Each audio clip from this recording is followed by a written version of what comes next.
الحمد للہ رب العالمین والصلاة والسلام علی رسولہ الامین وعلی آلہ واصحابہ الطاہرین اما بعد۔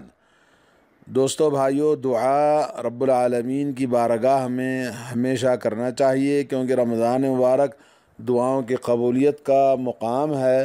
روزہ دار کے لیے روزانہ ایک دعا اللہ تعالیٰ کی بارگاہ میں ضرور قبول ہوتی ہے۔ تو دعا نجات کا راستہ ہے اور منزل تک پہنچنے کی سیڑھی ہے، اور یہ تمام عارفین باللہ کا مقصد ہے، اور یہ صالحین کا سواری ہے، اور اسی طرح سے مظلومین کا یہ ہتھیار ہے، اور اسی طرح سے کمزوروں کے لیے سب سے بڑا مأویٰ و ملجا ہے، اور اسی سے نعمتیں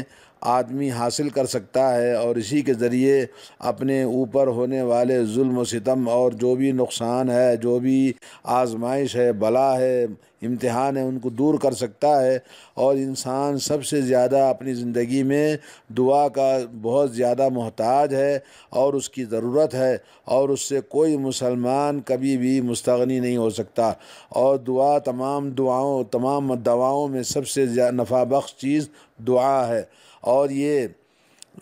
بلاؤں کے لیے، بیماریوں کے لیے، آزمائشوں کے لیے، سب کے لیے یہ ایک زبردست شفا ہے۔ تو آدمی کو چاہیے کہ رمضان مبارک کے اندر، جیسا کہ آپ جانتے ہیں، تمام اعمال کے ساتھ میں دعا کی بھی کثرت کرنی چاہیے۔ دعا تمام اس کے فضائل آپ سنیں گے، اتنے زیادہ ہیں کہ جس کو ہم شمار نہیں کر سکتے۔ اللہ رب العالمین نے اپنے بندوں کے لیے جو دعا کا ہمیں حکم دیا ہے، یہ تمام عبادتوں میں سب سے اہم عبادت ہے، اور اس کو خالص عبادت کہا گیا۔ الدعاء هو العبادہ۔ ترمذی کے اندر اللہ کے نبی نے فرمایا کہ دعا وہی عبادت ہے، اور دعا کا چھوڑ دینا، دعا کا نہ کرنا اللہ تعالیٰ کو ناراض کرنے والی بات ہے۔ اللہ تعالیٰ فرماتا ہے وقال ربکم ادعونی استجب لکم، مجھے پکارو، اور تمہارے رب فرماتے ہیں کہ مجھے پکارو، میں تمہاری دعاؤں کو سنتا ہوں۔ ان الذین یستکبرون عن عبادتی سیدخلون جہنم داخرین،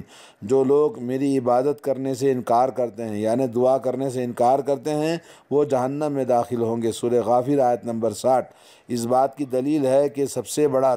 انسان کے لیے اللہ پہ توکل کرنا، اللہ سے دعا کرنا، اپنی ہر چیز کے لیے اللہ سے کثرت سے دعا مانگنا۔ اور کتنی عظیم بات ہے کہ ہر مسلمان کے لیے جو دعا کا ایمان والوں کے لیے اتنا بڑا ہتھیار ہے، جو دنیا میں کسی قوم کے پاس نہیں ہے، کیونکہ ہم اللہ تعالیٰ پر ایمان رکھتے ہیں، تو یقیناً اللہ رب العالمین ہماری دعاؤں کو سنتا ہے، اور ہر طرح کا خیر اور بھلائی سے ہمیں نوازتا ہے، اور ہر طرح کے شر اور نقصان سے ہمیں بچاتا ہے۔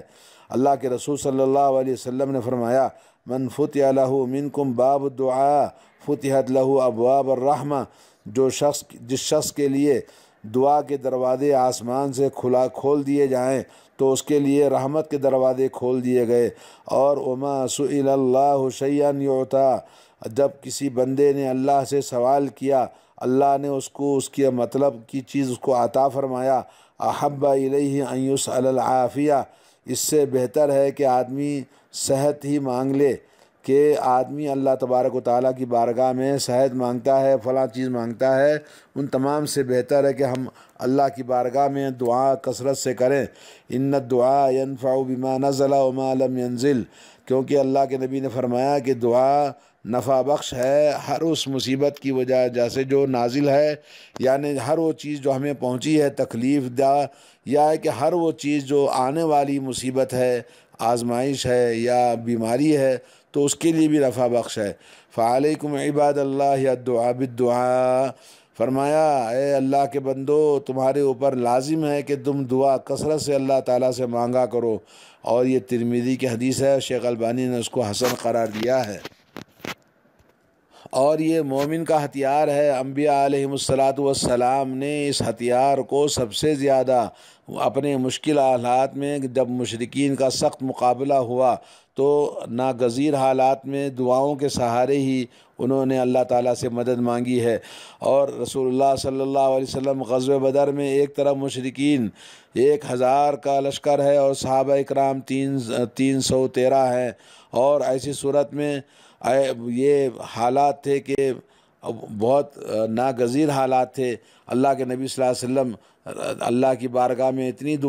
دعا کرتے رہے کہ ابوبکر صدیق نے کہا یا رسول اللہ رحم بھی کیجئے۔ آپ نے اللہ کی بارگاہ میں دعا کی، اللہم انجز فی ما وعدتنی، اے اللہ تو میرے وعدے کو پورا فرما جو تو نے مجھ سے کیا ہے۔ اللہم آتی ما وعدتنی، اے اللہ تو نے اسلام کو سر بلند کرنے کا وعدہ کیا ہے تو وعدہ پورا فرما۔ اللہم ان تہلک ہذہ العصابۃ من اہل الاسلام، اے اللہ چند لوگوں کو جو میں تیرے سامنے لا کے کھڑا کیا ہوں میدان جنگ میں، اگر یہ ہلاک ہو جائیں گے، لا تعبد فی الارض، تو پھر زمین میں عبادت کرنے والا کوئی باقی نہیں رہے گا۔ تو فما زال یہتف بالدعاء، آپ مسلسل اللہ کی بارگاہ میں سجدہ ریز ہو کر دعا مانگتے رہے،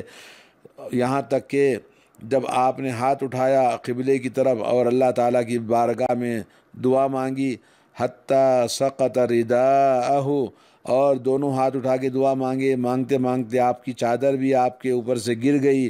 فاتاہ ابوبکر صدیق آئے اور کہنے لگے، آپ کی چادر کو آپ کے اوپر ڈالا، اور اس کے بعد میں آپ جب آپ چادر کو آپ کے اوپر لپیٹا اور کہا یا نبی اللہ، اے اللہ کے نبی، کفا کا منشدت کا رب کا، اے اللہ کے نبی صلی اللہ علیہ وسلم اپنے رب سے جو آپ آہ و فغاں کر رہے ہیں بس بھی کیجئے۔ فَإِنَّهُ سَيُنْجِزُ لَكَ مَا وَعَدَكَ، اس لیے کہ اللہ عز و جل تمہیں ضرور پورا کر کے دکھائے گا جو وعدہ کیا ہے۔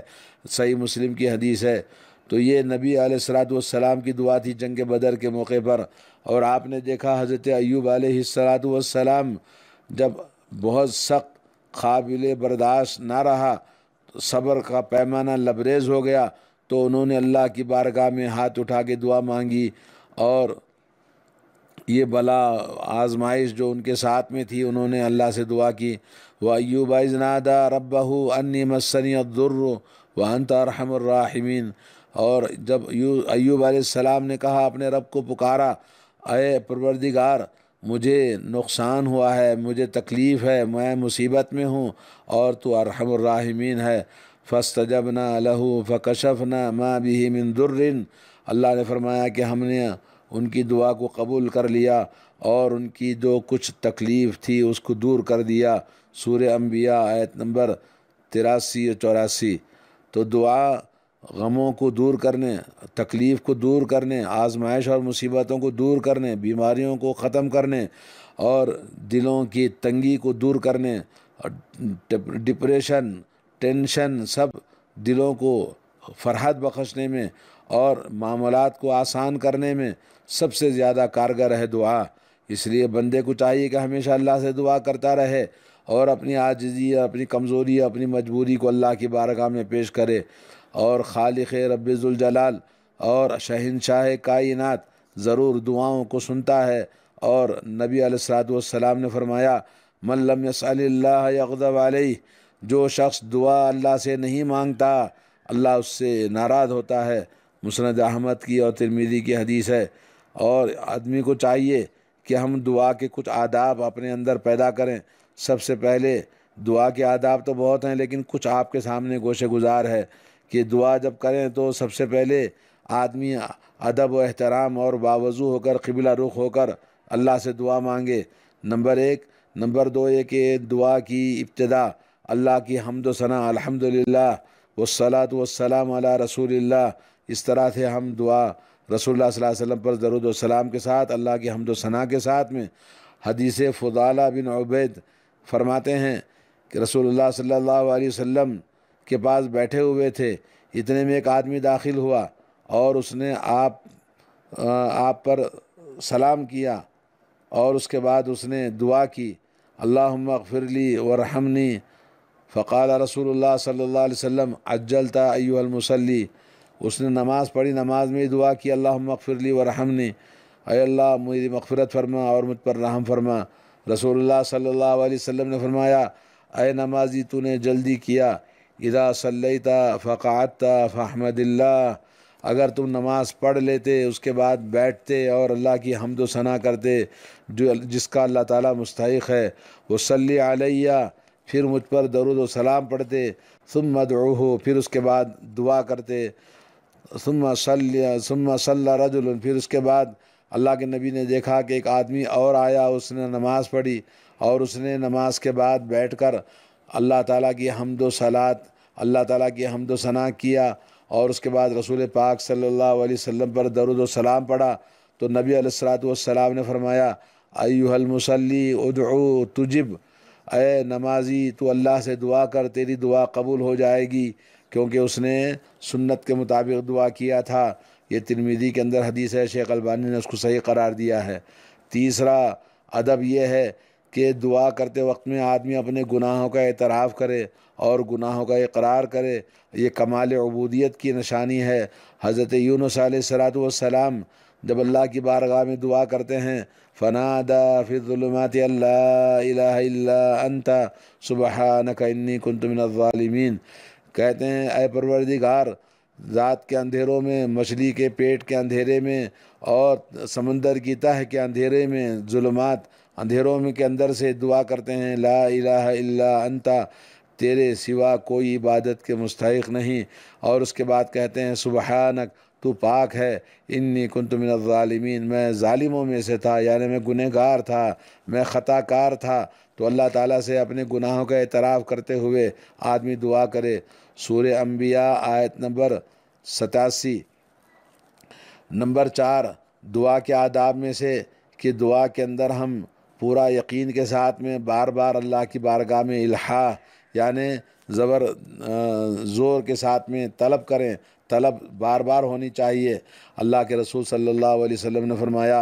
اذا دعا احدکم فلیعظم المسألہ، جب تم میں سے کوئی دعا کرتا ہے تو پورے یقین کے ساتھ میں، عزم کے ساتھ میں دعا کرے، ولا یقولن، اور یہ نہ کہے دعا میں اللہم ان شئت فاعطنی، اے اللہ تو چاہے تو مجھے دے دے، ایسا نہیں کہنا چاہیے۔ اور اسی طرح سے فإنہ لا مستکرہ لہ،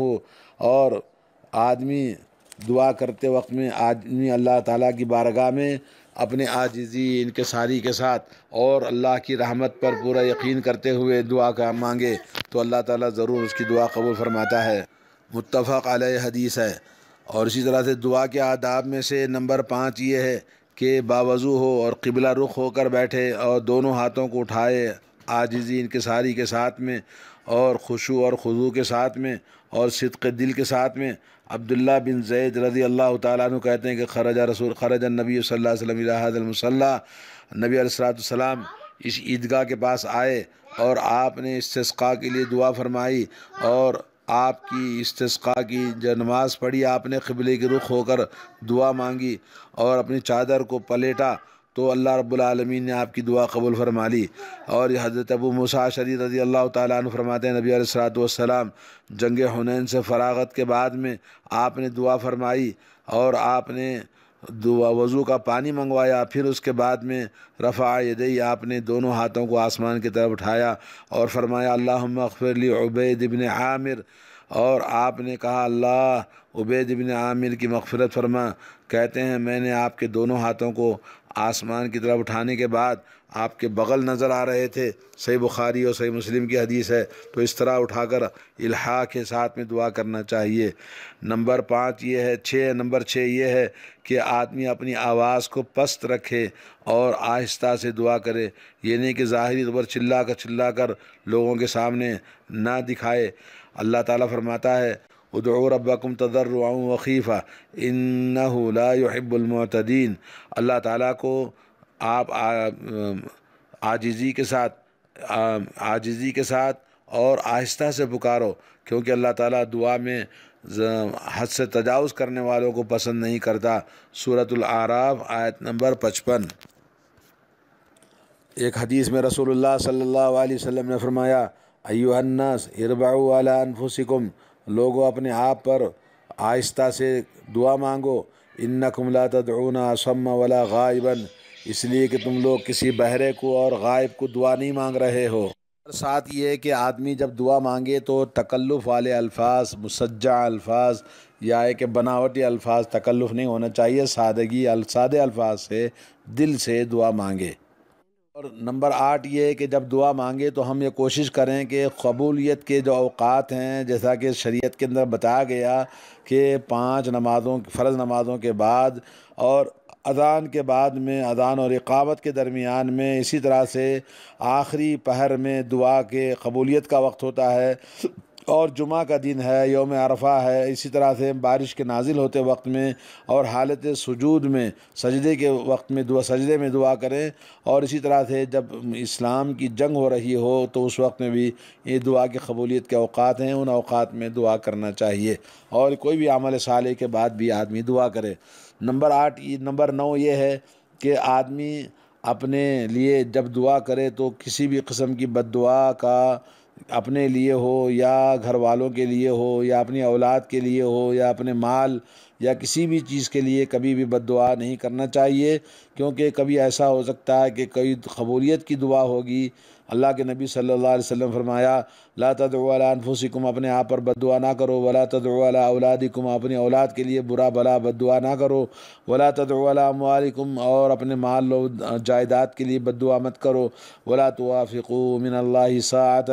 کوئی دعا کی قبولیت کا وقت ہو سکتا ہے جس میں آپ بد دعا کریں گے اور دعا قبول ہو جائے گی، پھر آپ پچھتانے لگیں گے اور اس وقت میں کوئی فائدہ نہیں ہوگا۔ صحیح مسلم کی حدیث ہے۔ تو دوستو ہمیں چاہیے کہ ہم دعا کے لیے ہمیشہ قرآن و سنت کی دعائیں بہت زیادہ ہیں، ان کی دعاؤں کو کثرت کے ساتھ پڑھنے اور اہتمام کے ساتھ یاد کرنے کی دعا کوشش کریں، اور رمضان مبارک کے اندر موقع ہے کہ آدمی آسانی کے ساتھ اللہ کی طرف رجوع کرتا ہے، تو ایک موقع ہے کہ آدمی دعاؤں کو یاد کرے۔ اللہ تعالی ہم سب کو توفیق عطا فرمائے دعاؤں کو یاد کرنے اور دعاؤں کو کثرت سے پڑھنے اور کثرت سے اللہ سے دعا مانگنے کی ان آداب کے ساتھ جو آپ کے سامنے پیش کیے گئے۔ وصلی اللہ علی نبینا محمد وعلی آلہ وصحبہ اجمعین۔